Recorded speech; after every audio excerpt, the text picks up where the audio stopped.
곧 들어와 나와 동거하며 나의 생명이 되소서. 아멘. 예수님 나에게 들어오셔서 나와 함께 하시며 그냥 함께 하시는 정도가 아니라 내 무엇이 되어 주소서? 생명이 되어 주소서. 우리 찬양대가 그렇게 찬양했고 우리는 그 찬양에 대해서 아멘으로 화답하였습니다. 여러분, 예수님께서 생명이 되어 주시면 우리는 어떻게 될까요? 로마서 6장에 보면 사도 바울이 이렇게 분명하게 말해줍니다. 우리가 죄에 대하여 죽고 하나님께 대하여 살게 됩니다. 여러분, 예수님이 내 안에서 생명이 되어주시면 어떤 일이 일어난다고요? 우리가 죄에 대하여 죽고 하나님께 대하여 살게 됩니다. 하나님의 사람의 가장 큰 특징, 여러분 예수님께서 계시록에 보면 천국에 대해서 이야기할 때 보면요 되게 부정적인 말로 하세요. 왜냐하면 긍정적인 말, 즉 우리의 삶 가운데 우리가 지금 이렇게 누리는 것을 이렇게 비교될 만한 것이 이 천국의 삶에 없는 거예요. 그러니까 뭐가 아니다라는 말로 표현을 해주시지 이것과 같다 이렇게 이야기하지를 않으세요. 그만큼 아마 이렇게 비유하면 가장 적당할 것 같습니다. 여러분, 태 속에 있는 아이가 이 세상, 태양의 아름다움과 자연의 아름다움과 이런 것들을 태 속에 있는 아이한테 뭐를 비교해서 이야기해 줄 수 있을까요? 비교해 줘서 이야기해 줄 수 있는 게 아무것도 없습니다. 마찬가지로 정말 이 천국의 이 놀라움에 대하여서 이야기해 주려면 뭔가 긍정적인 것으로서는 우리는 태 속에 있기 때문에 비교할 것이 별로 없습니다. 그래서 이런 게 아니고 저런 게 아니야 이렇게밖에는 말씀을 못해 주십니다. 거기 보면 눈물이 없고 고통이 없다 이렇게 이야기하죠. 거기는 진정한 평화가 있다 이렇게 이야기합니다. 여러분, 평화가 있을 것이다가 아니라 평화가 있습니다. 여러분, 평화가 있습니까? 여러분의 마음속에. 물론 제가 존경하는 목사님 중에 하나 찰스 펄전 목사님이 계십니다. 정말 우리 기독교 역사에 보면 5대 설교가 중에 하나로 꼽히시는 분인데 이분이 통풍과 우울증으로 고생을 하셨다 그래요. 그리고 우리 한국교회에 되게 유명한 참 목사님이시죠. 박영선 목사님도 약간의 우울증이 있으신 것 같습니다. 잠을 잘 못 주무신다 그래요. 아니, 평안이 있는 사람이 우울증이 있을 수 있나? 이게 조금 다릅니다. 우울증과 하나님께서 주시는 평강을 누리는 것이 좀 다릅니다. 여러분, 그 예레미야 선지자 있죠? 예레미야 선지자. 성경에 보면 예레미야 선지자가 있는데 예레미야 선지자의 어떤 이런 예레미야서를 쭉 읽어보면요, 야, 이 사람 우울증 걸린 사람 아니야? 이렇게 생각이 들 정도로 굉장히 이 감정의 어떻게 보면 기복이 심한 어떤 그러한 모습들을 볼 수 있습니다. 그 리차드 범브란트 목사님이라는 분이 제가 가끔 소개해드리죠. 그분은 루마니아에서 공산치하 때 정말 루마니아의 교회를 돌보셨던 참 하나님께서 사용하신 참 큰 주님의 종 중에 하나인데 그 사람이 목회하던 중에 어떤 사람이 있었냐면 한 미친 사람이 있었다 그래요. 미쳤어요. 자기가 미친 걸 알아. 그래서 그 사람이 근데 이제 크리스찬입니다. 정말 신앙을 고백하면서 자기의 신앙 고백 때문에 공산당에게 끌려가서 나중에 그 목숨이 사라지는 이제 그러한 일을 당할 정도로 분명한 믿음을 가진 사람인데도 자기가 뭐 한 걸 알아요? 미친 걸 알아요. 그래서 하루는 식사 시간에 그 사람을 초청해다가 밥을 이렇게 주는데 자기한테 부탁을 하더라는 거예요. 제발 내 앞에 나이프와 포크를 두지 마십시오. 왜요? 내가 어떻게 할지 모릅니다. 그러니까 내 앞에 나이프와 포크를 두지 마십시오. 이렇게 이야기할 정도로 자기가 이렇게 연약하고 취약하다는 걸 알아요, 몰라요? 알아요. 하지만 뭘 고백하는 사람이에요? 우리 주 예수 그리스도에 대한 신앙을 고백하고 있고 그 마음에 세상이 앗아갈 수 없는 절대적인 평강이 있는 사람입니다. 여러분, 그래서 제가 좋아하는 찬송, 복음송 있다 그랬죠. 알았네, 나는 알았네, 이젠 더 피하지 않으리, 나의 모든 것 주께 맡겼네, 기쁜 날이 어떠다. 이게 기쁘다는 겁니까? 슬프다는 겁니까? 예? 멜로디만 보면 기뻐요, 슬퍼요? 슬프죠. 슬픔의 멜로디 속에 어떤 가사가 담겨 있습니까? 기쁨의 가사가 담겨져 있죠. 한마디로 말하면 그리스도인들은요, 하나님께서 정말 우리가 우리 힘으로 누릴 수 없는 어마어마한 것을 누리게 하시는 존재가 바로 누굴까요? 그리스도인들입니다. 이건 누구 손으로 붙들어서 누릴 수 있는 게 아니에요. 내 손으로 붙들어서 누릴 수 있는 게 아니에요. 진짜입니다. 예. 많은 사람들이 그런데 늘 믿음의 생활을 하면서 이 부분을 계속 착각해요. 결국은 누구 손으로 붙들어서 누릴 수 있는 것처럼 내 손으로 붙들어 그 길을 찾게 해달라고. 아닙니다, 여러분. 하나님께서 주시는 것은요, 누구 손으로 붙들어 누릴 수 있는 게 아니에요. 내 손으로 붙들어서 누릴 수 있는 것이 아니에요. 말 그대로 하나님께서 부어주시는 것을 어린아이같이 신뢰하며 받음으로 누립니다. 그 심령이 있는 사람들이 놀랍게도 무엇이 있냐면 그 마음에 뭐가 있을까요? 평안이 있습니다. 그래서 사도 바울이 이런 얘기를 하죠. 아무것도 염려하지 말고 오직 모든 일에 기도와 간구로 너희 구할 것을 감사함으로 하나님께 아뢰라.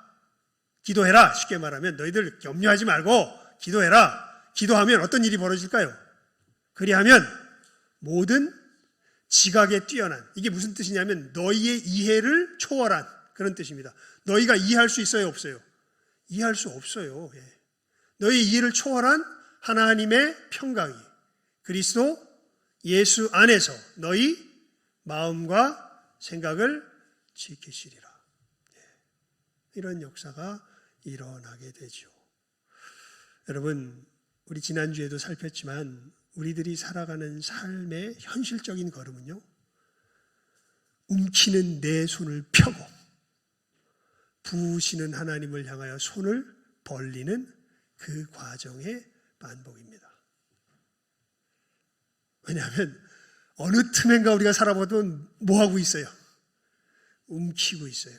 아무리 신앙 좋아도 자기도 모르게 뭐하고 있어요? 움켜쥐고. 그럼 하나님이 어떻게 하세요? 여러 연단과 상황들을 통해서 어떻게 하세요? 우리의 손을 뭐하게 하세요? 펴게 하세요. 누구를 향하여서? 하나님을 향하여서. 너희는 그렇게 사는 존재가 아니다. 너희는 너희들이 움키는 것으로 사는 존재가 아니라 내가 너에게 붙는 것을 뭐하는 존재로? 받는 존재로 사는 것이 바로 너희다. 곧 들어와 나와 동거하며 내 생명이 되소서. 나로 죄에 대하여 죽고 하나님께 대하여 살게 하는 존재로 주께서 우리를 변화시키신 것이죠. 여러분, 이것이 이제 우리의 삶의 구체적인 영역에 들어가서 이제 어떤 구체적인 행동으로 모양으로 나오는지에 대해서 이야기하기 전에 하나 더 우리가 살펴볼 것이 있습니다. 사실 오늘 본문은 우리 위에 세운 권위에 대하여서 우리가 어떻게 그리스도인으로서 살아갈 것인가에 대한 굉장히 구체적인 말씀이 적혀 있는 것인데요. 근데 그 얘기 속에 그 구체적인 행동 이전에 아까 우리가 지난주에 살폈던 것 같은 굉장히 본질적인 우리의 삶의 가장 기본적인 태도에 대해서 한 가지 더 사도 베드로가 다루고 있는 것이 있습니다. 그게 무엇이냐면 말씀으로 하면 우리 16절 말씀으로 한번 읽어볼까요?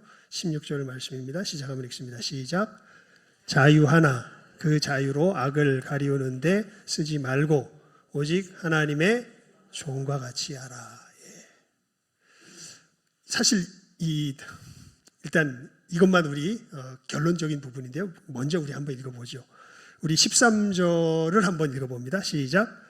인간에 세운 모든 제도를 주를 위하여 순복하되 혹은 위에 있는 왕이나. 예, 그리고요. 2장 18절 말씀을 읽어봅니다. 시작.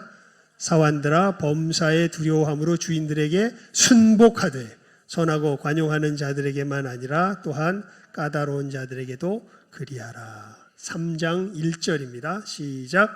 아내된 자들아 이와 같이 자기 남편에게 순복하라.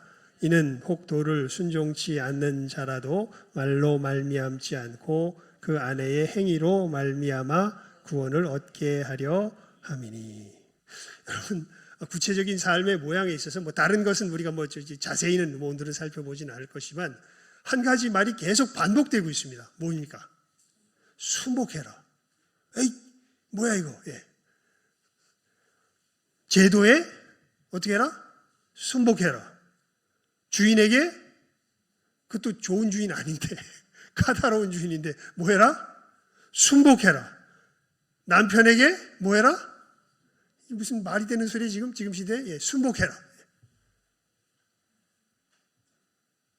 여러분, 하나님의 사람으로 살아가는 삶을 사도 베드로는 지금 어떤 단어를 계속 반복해서 강조하냐면 어떤 단어를 반복해서 강조해요? 순복해라 이렇게 강조하고 있습니다. 예. 이거는 순복하는 것은 속박되는 삶입니까? 뭔가 이 자유로운 삶입니까? 순복하는 것은 어떤 굴레 속으로 들어가는 삶 아닙니까? 네. 근데 이 얘기를 하면서 우리 16절 말씀 다시 한번 2장 16절 말씀 다시 한번 읽습니다. 시작. 자유하나 그 자유로 악을 가리우는데 쓰지 말고 오직 하나님의 종과 같이 하라. 그러면서 우리를 무슨 존재라고 이야기해요? 자유로운 존재라고 이야기를 해요. 자유로운 존재. 자유하나. 예. 순복하라. 이게 무슨 말입니까 도대체? 오늘 뭐라고 인사했죠? 잊어버렸죠? 하나님을 순복함이 참된 자유입니다. 우리 이렇게 인사했죠? 예. 하나님을 순복함이 참된 자유입니다. 이렇게 인사했습니다. 여러분, 성경이 말하는 자유와 우리가 사회 속에서 이렇게 전달받게 되는 개념의 자유는 다릅니다. 이것을 우리가 이제 구별을 할 필요가 있어요. 성경이 말하는 자유와 우리가 사회 속에서 전달받고 있는 자유의 개념은 달라요. 그래서 그것이 구별이 안 되면 이 말씀이 잘 이해가 안 갑니다. 여러분, 우리 사회에서 지금 이야기하는 자유는요, 모든 속박에서 뭐 하는 거예요? 벗어나는 거예요. 심지어 내가 여자입니까? 남자입니까? 지금 사회에서는 무슨 자유를 이야기하냐면 네가 스스로 남자라고 생각하면 여자의 신체를 가지고 있지만 너는 뭐야? 남자야. 그런 게 뭐예요? 자유야. 이렇게 이야기하죠. 뭐만 안 끼치면 돼요? 그래놓고 이런 식의 전제는 단데 말도 안 되는 전제입니다. 이것은 깊이 살펴볼 건 아니지만 조금만 생각해 보세요. 남한테 해만 안 끼치면, 근데 남에게 해를 어떻게 안 끼칠까요? 여러분, 자기가 남자가 여자라고 생각해서 여탕 들어가면 어떻게 됩니까? 예, 그런 생각을 갖지 않는 수많은 사람들에게 큰 해가 되겠죠. 예. 그러니까 남에게, 하지만 지금 우리 시대가 이야기하고 있는 이 세상에서 말하는 자유는 그런 것을 자유라 그래요. 누구 마음대로 속박받지 않고 내 마음대로 속박받지 않고 할 수 있는 것이 자유라고 이야기합니다. 하지만 여러분, 성경이 말하는 자유는요 전혀 다릅니다. 일단 성경이 말하는 자유에 특별히 여기서 자유하나라고는, 사도가 자유하나라는 자유하는 말을 어떤 맥락 가운데서 쓰이는 것이냐면 이게 사도 바울이 잘 이야기해 주는데요. 로마서 7장 3절을 한번 펴보시기 바랍니다. 로마서 7장 3절입니다. 로마서 7장 3절 3절과 4절. 예. 로마서 7장 3절과 4절 말씀입니다. 우리 함께 읽어봅니다. 로마서 7장 3절과 4절 말씀입니다. 시작하면 읽죠. 시작. 그러므로 만일 그 남편 생전에 다른 남자에게 가면 음부라 이르되 남편이 죽으면 그 법에서 자유케 되나니 다른 남자에게 갈지라도 음부가 되지 아니하느니라. 그러므로 내 형제들아 너희도 그리스도의 몸으로 말미암아 율법에 대하여 죽임을 당하였으니 이는 다른 이 곧 죽은 자 가운데서 살아나신 이에게로 가서 우리로 하나님을 위하여 열매를 맺히게 하려 함이니라. 아멘. 한 가지 예를 들어요, 사도 바울이. 뭘 예를 들냐면 남편이 버젓이 살아있는데 다른 남자에게 가면 그 여자를 뭐라 그러냐면 음탕한 여자다 이렇게 부른다. 하지만 남편이 죽으면 그 법에서 자유케 되어 다른 남자에게 갈지라도 음부가 되지 아니한다 이렇게 이야기하죠.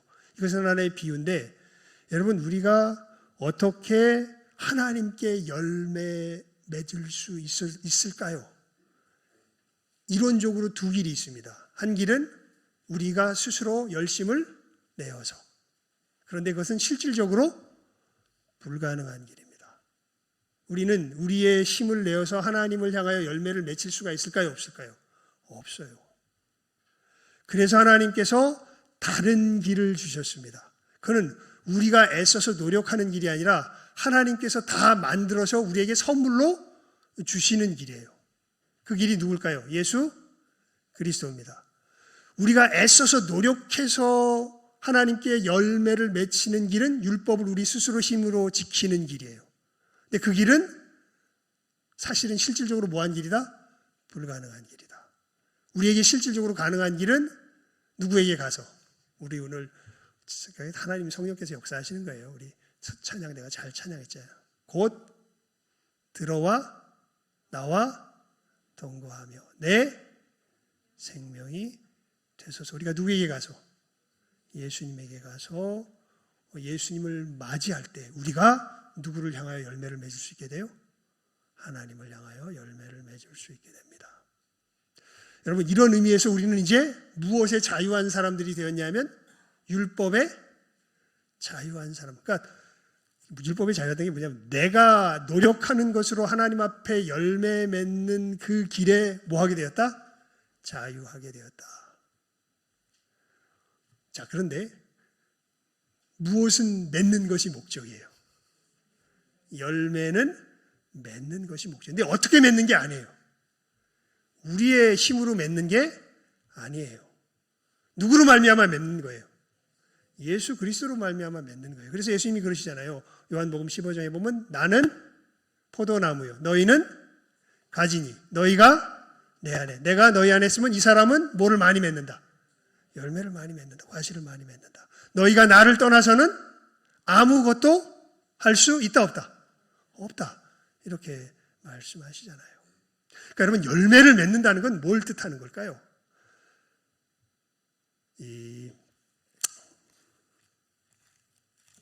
아까 로마서 폈죠? 로마서 3장을 펴보십시오. 로마서 3장입니다. 로마서 3장 31절입니다.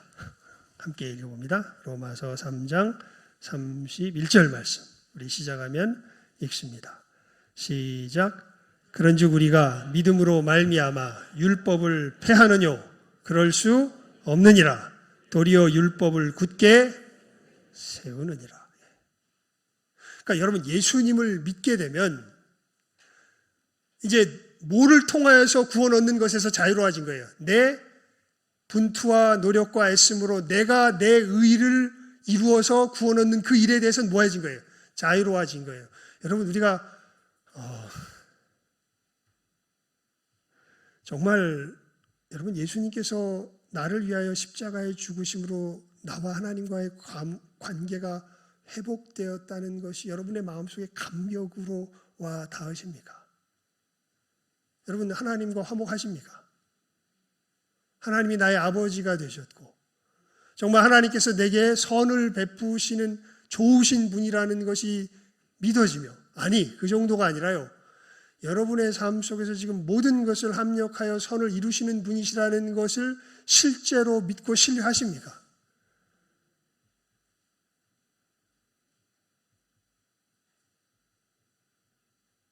잘 사귀던 자매와 완전히 파토가 나버리고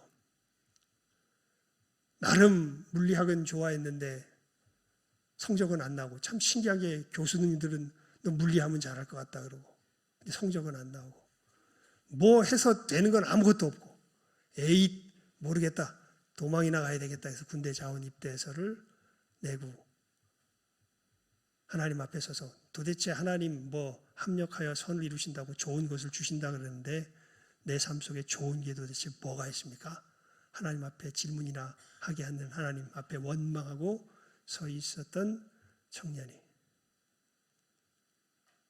그 속에 하나님을 향한 죄악이 있는 것을 깨달아 알게 되고 그래서 내가 너에게 좋은 것 알려주면 너 어떡할래? 내가 들어보고요. 내 마음에 들면 가고요. 안 들면 안 가고요. 이러한 하나님을 향한 패역한 마음 가지고 있던 나를 멸망시키시는 것이 아니라 그 나의 죄를 예수 그리스도께서 다 담당하여 주셨고 오히려 이런 나를 이 엉덩이에 뿔난 자식을 자기의 자녀로 끝까지 영원히 품어주시며 하나님의 선한 길로 인도하시는 하나님이심을 청년 때 알게 하셨지요. 그때부터 제 인생은 바뀌었습니다. 하나님은 정말 좋으신 분이구나. 삶의 환경이 바뀐 건 아무것도 없었습니다.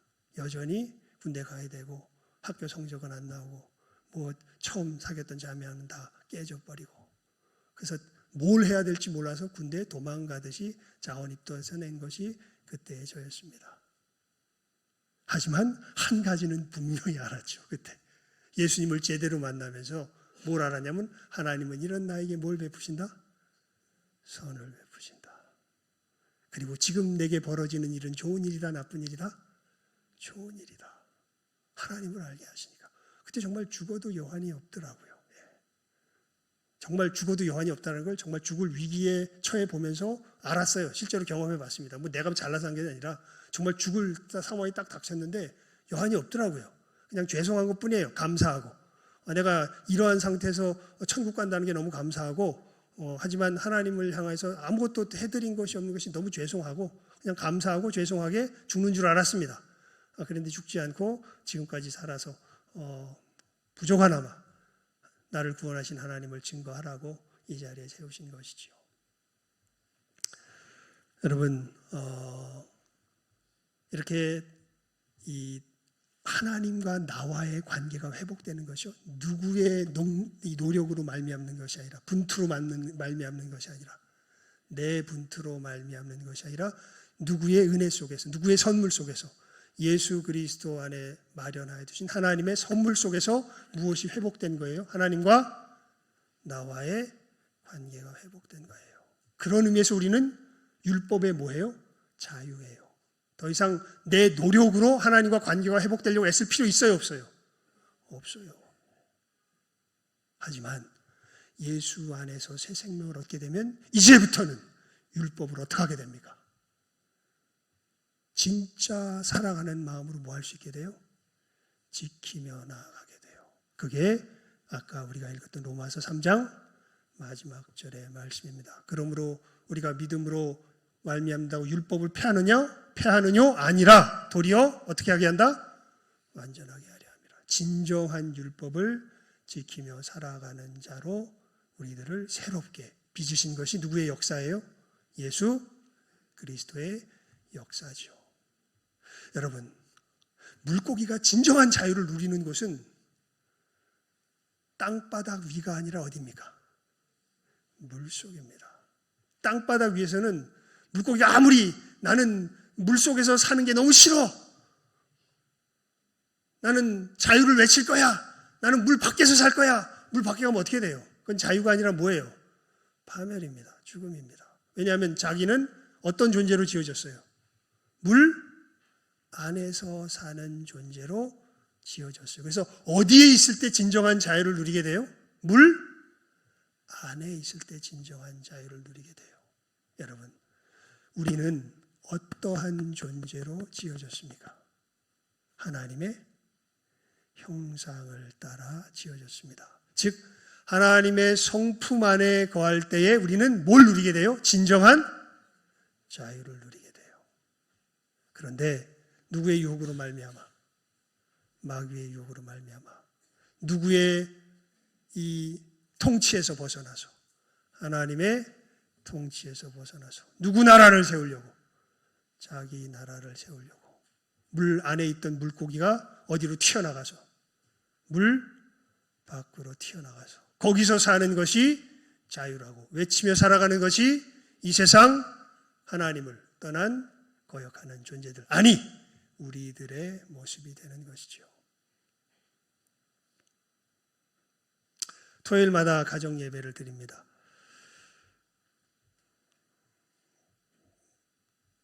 요즘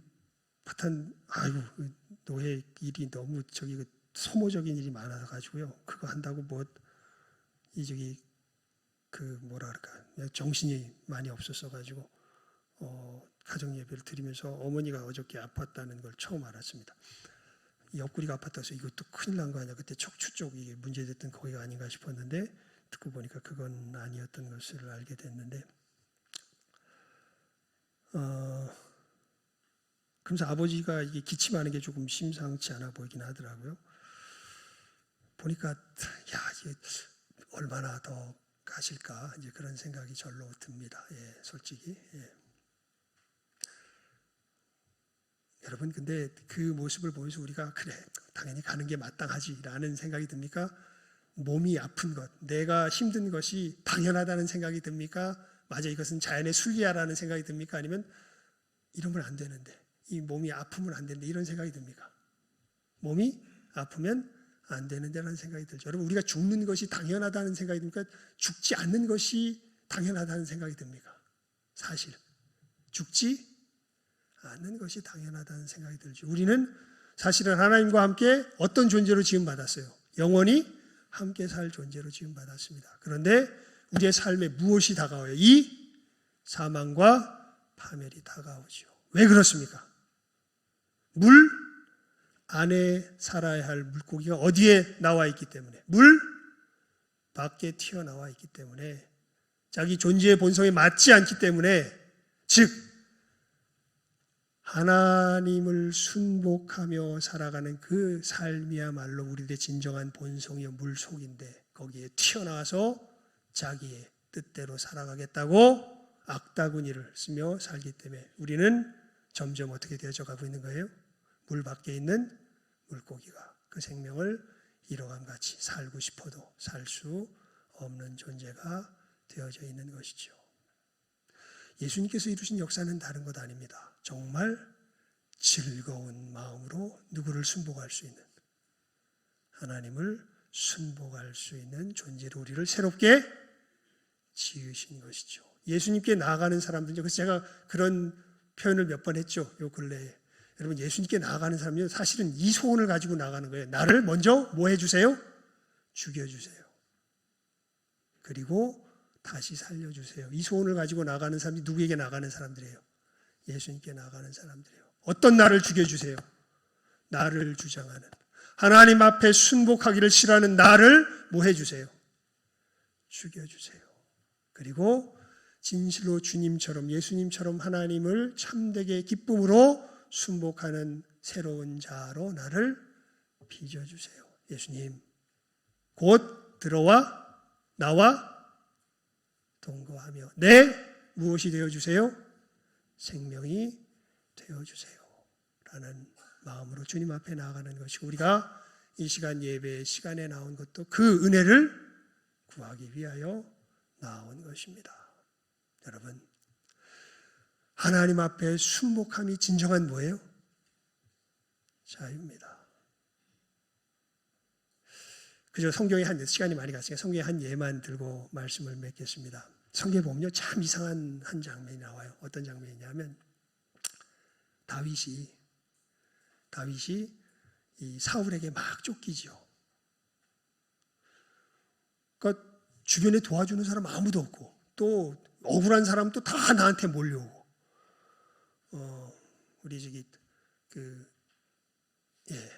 그러면서 자기 운신은 더 힘들어지는데, 또 하나님께서 그래서 이 유대 땅에 있다간 사울에게 적발돼서 금방 죽을 것 같으니까 또 이 이방 땅으로 넘어갔더니 또 거기까지 선지자를 보내가지고, 야 거기가 있으면 안 돼, 다시 유다 땅으로 돌아와 이래가지고 유다 땅에 돌아오면 누가 죽이겠다고 계속 달려드는데, 사울이 죽이겠다고 계속 달려드는데 거기 그냥 계속 있으래요. 미치고 환장할 노릇이죠. 예. 근데 다윗은 어떻게 합니까? 계속 있습니다. 그리고 결정적인 상황이 한순간 닥칩니다. 뭐냐 하면 이제 막다른 골목에 사울에게 몰려가지고 사울이 동굴에 이렇게 갇혀 있는데 자기 군대를 들고 거기 들어오면 죽는 거예요. 근데 너무 놀랍게도 사울이 용변을 보려고 동굴에 들어옵니다. 그러니까 자기 군대는 다 내버려 두고 자기 혼자 들어오는 거예요. 그럼 이제 무슨 기회가 생긴 거예요? 사울을 죽일 기회가 생겼죠. 그래가지고 다윗의 모든 이제 따르는 사람들이 야 이건 하나님께서 주신 기회다. 당신 저 사울을 죽이십시오. 라고 하나님께서 주신 기회입니다. 만약 당신이 힘들면 내가 가서 죽이겠습니다. 이 길을 절대 놓치지 마십시오. 라고 이야기하는데 다윗이 그 얘기를 듣고 자기도 처음에는 그런 줄 알고 가서 칼을 들어서 사울을 죽이려고 하다가 마음에 찔림을 받습니다. 그래서 사울의 겉옷만 살짝 빼고 사울을 그대로 보내죠. 왜냐하면 하나님께서 그런 마음을 주십니다. 하나님의 기름 부음 받은 자를 내 손으로 죽이는 것이 하나님 앞에 합당치 않다.